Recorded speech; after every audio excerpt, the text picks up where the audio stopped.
Največji problem se mi je zdel, da sem v osnovni šoli že vzpostavil svoj status, ki ni potem prav nič veljal v srednji šoli. Prišla sem na srednjo oblikovno in sem nekako pričakovala, da zdaj v osnovni šoli so bili random otroci, da na oblikovni bom imela več ljudi, s katerimi bom klikala, ker nas ista stvar zanima. Moram reči, da sem za pozornost takrat kar dosti naredil, se pravi, velikokrat smo kaj ušpičali. Dost velik fail je bil, sem imel dolge lase.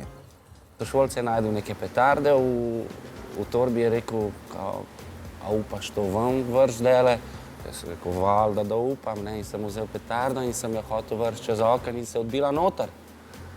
Pa sem se v bistvu sam stran obrnil in sem čakal, da bo počel. Nekaj časa sem probavala, videla sem, da jaz govorim nekaj, oni govorijo nekaj drugega, ne gre skupaj. Je pa ena mogoče stvar, ki je bila najtežja sploh na svetu v tistem trenutku v srednji šoli, je bilo najbrž reči, rad te imam, všeč si mi, to pač ni šlo. Ko ni bilo vse tako, kakor bi mogel biti, da nisem mogel iti kam žurati s svojimi frendi, da sem mogel biti prej doma, sem bil oren jezen na starše, kadar so mi odvzeli kaj takega. Takrat je bilo težko, kako leto, dve se preživi in vedno je super.